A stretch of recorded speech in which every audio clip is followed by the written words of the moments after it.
पिछले दिनों भारतीय जनता पार्टी के बारे में ये कहा गया कि उनकी कामयाबी इस पर सबसे ज्यादा निर्भर करती है क्योंकि उन्होंने एक सोशल इंजीनियरिंग की, कि उन्होंने दलितों में गैर जाटव जो पिछड़े थे उनमें गैर यादव के बीच में सेंधमारी की और उनको अपनी तरफ आकृष्ट करने की कोशिश की।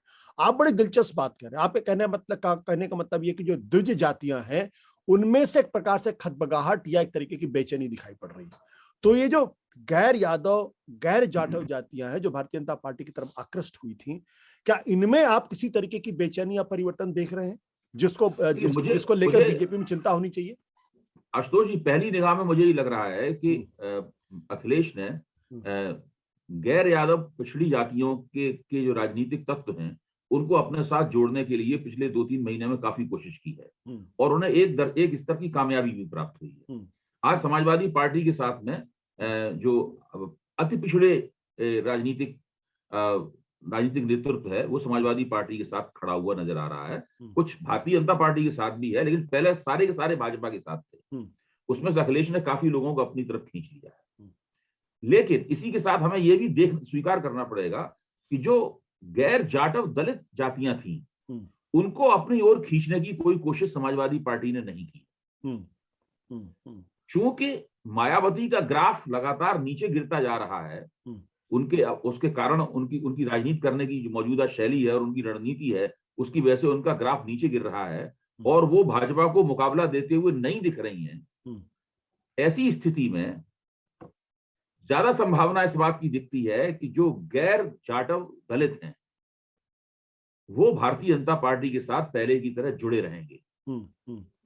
तो भाजपा ने जो सामाजिक गठजोड़ बनाया था उसमें उसके इस हिस्से की क्षति नहीं हुई है। पहली बात, आज की तारीख तक इस हिस्से की क्षति नहीं हुई है। दूसरे, पश्चिमी उत्तर प्रदेश में जो जाट थे वो भाजपा के साथ पूरी तरह चले गए हैं। भाजपा के समर्थक भी मानते हैं कि जो पूरी रूरल बेल्ट है उत्तर प्रदेश की जाट वाली, उसमें भाजपा को एक वोट प्राप्त नहीं होगा। तो उस गठजोड़ में से ये हिस्सा निकल गया है। दूसरे, इस गठजोड़ में जो ब्राह्मण घटक था वो भाजपा को लेकर शंकित हो गया है। वो मानता है कि पिछले 5 सरकार में भाजपा की सरकार नहीं चली, योगी आदित्यनाथ की सरकार चली, इसमें राजपूतों को प्राथमिकता दी गई। अब ये तथ्यात्मक रूप से कितना सही है कितना गलत है, राजपूतों को वास्तव में लाभ हुआ है कि नहीं हुआ है, ये सब अलग बात है। ये चर्चा करने पे और आंकड़े प्राप्त होने पे पता चलेगा।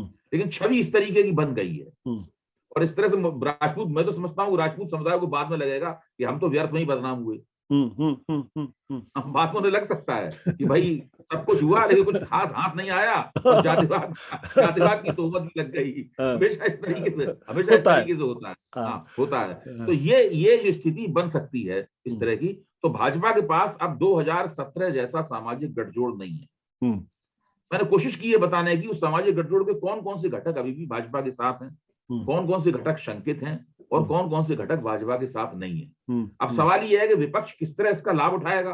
क्या वो घटक भाजपा से हटके निराश होकर घर बैठे रहेंगे या वो बिखर जाएंगे, इधर उधर चले जाएंगे, ये सब देखने की बात। आपने जाट जाति की बात की। 2-3 चीजें, एक तो कांग्रेस पार्टी ने बहुत करीने से गैर जाटव दलित जातियों को अपनी तरफ लाने की कोशिश की। प्रियंका गांधी ने कम से कम कोशिश की, वाल्मीकि समाज हो या पासी समाज उसके पास जाने की कोशिश की। दूसरा, पूर्वी उत्तर प्रदेश के अंदर जो ओम प्रकाश राजभर की पार्टी थी वो आज समाजवादी पार्टी के साथ है। तो और पूर्वांचल में राजभर जातियां बहुत पावरफुल है, कम से कम 10% के आसपास। राजभर दलित श्रेणी में नहीं आते। नहीं, दलित की बात नहीं कर रहा मैं दलित की बात नहीं, वो तो मैं मानता हूँ राजभर इसका समाजवादी पार्टी के साथ है, ये आपकी बात सही है।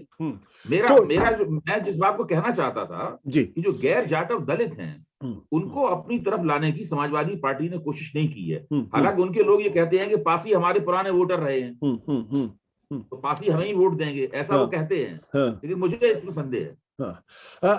तो इधर राजभर जातियां जो पिछड़ों में वो छिटकती हुई दिखाई पड़ रही हैं और उधर कम से कम वाल्मीकि जो बीजेपी के साथ लंबे समय तक थी और बिंद जैसी जातियां उनके साथ थी। तो गैर जाटव दलितों में भी क्या आपको वो सेंध दिखाई पड़ रही है? मैं सवाल आपसे दोबारा इसीलिए पूछ रहा हूं क्योंकि आपने कहा था कि इसमें उनको क्षति होती दिखाई नहीं पड़ रही, समाजवादी पार्टी की तरफ ना जा रही है लेकिन बीजेपी से छिटकती नजर आ रही। कांग्रेस के पास वो छवि और वो आवेग नहीं है, वो इमेज और मोमेंटम नहीं है जो उसे भाजपा से छिटकते हुए वोटरों को अपनी ओर कि अपनी ओर जाने के लिए मजबूर कर सके। कांग्रेस, प्रियंका गांधी ने कुछ काम किया है, उन्होंने कुछ इस तरह के कदम उठाए हैं जिससे कांग्रेस चर्चाओं में आ गई है। पहले तो वो चर्चा में भी नहीं थी कांग्रेस। इतना श्रेय उनको जाता है कि कांग्रेस के बारे में चर्चा होने लगी है। लेकिन अभी भी उत्तर प्रदेश में साहब ने शुरू में कहा था कि दो बैलों की जोड़ी, मुझे नहीं लगता ये सही उपमा है।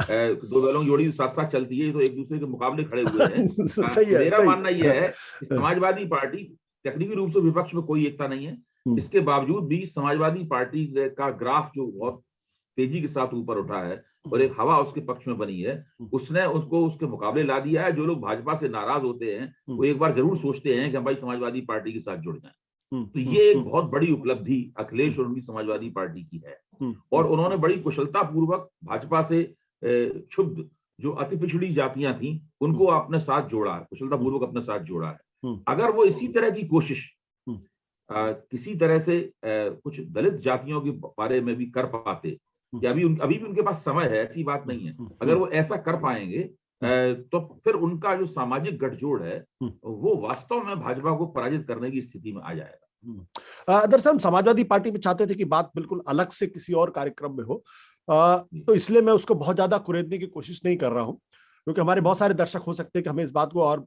बढ़ाना चाहिए।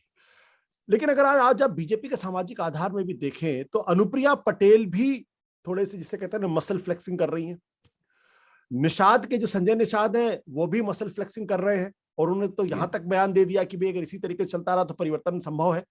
वो 24 सीटें भारतीय जनता पार्टी से मांग रहे हैं। आरक्षण को लेकर एक तरीके से निषादों को ओबीसी कैटेगरी से हटाकर एससी कैटेगरी में लाने के मसले पर एक तरीके से बीजेपी और अमित शाह जैसे बड़े नेता पर एक सीधा आक्षेप भी कर रहे हैं। तो ये जो विचलन दिखाई पड़ रहा है या जो बेचैनी दिखाई पड़ रही है, इसका मतलब ये कि पिछड़ों में भी उनको तकलीफ काफी हो सकती है।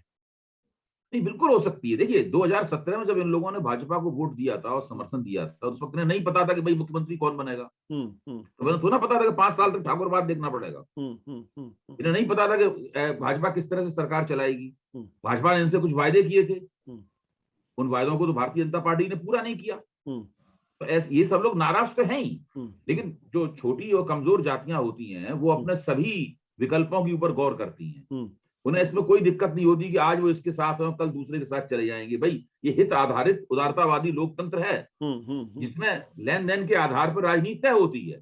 इसमें कोई बुरा मानने की किसी को जरूरत नहीं है। ये नैतिक अनैतिकता का खेल नहीं है। सीधी बात यह है कि आज हमें लग रहा है हमें यहाँ फायदा तो हम यहाँ है, कल हमें नहीं लगेगा तो हम रातों रात बदल जाएंगे। तो ये सब संजय निषाद भी ये कर सकते हैं, ओम प्रकाश राजभर भी ये कर सकते हैं। ओम प्रकाश राजभर भी उन लोगों से बातचीत करते रहे, बातचीत करते करते फिर अचानक अखिलेश के पास चले आए।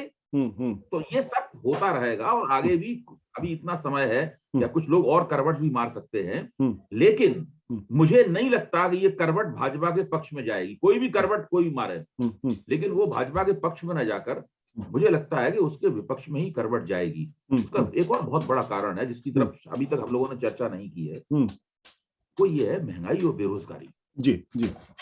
आप ये देखिए कि योगी आदित्यनाथ को एक मीटिंग में हूट किया जा चुका है बेरोजगारों पर। आप ये देखिए कि अमित शाह की मीटिंग में कितनी कुर्सियां खाली पड़ी रही। तो ये और भी भाजपा की मीटिंगों में सभा नहीं आ रही है, भीड़ नहीं आ रही है। और 2012 में समाजवादी पार्टी जब चुनाव अपना जीती थी, पूर्ण बहुमत प्राप्त किया था, उससे भी ज्यादा भीड़ उनकी मीटिंगों में जा रही है। भाई ऐसा क्यों हो रहा है जी? तो ये सब चीजें देखने की बात है। ये केंद्र सरकार के खिलाफ एंटी इनकम्बेंसी है। ठीक है। सत्य हिंदी का ऐप डाउनलोड करें गूगल प्ले स्टोर पर।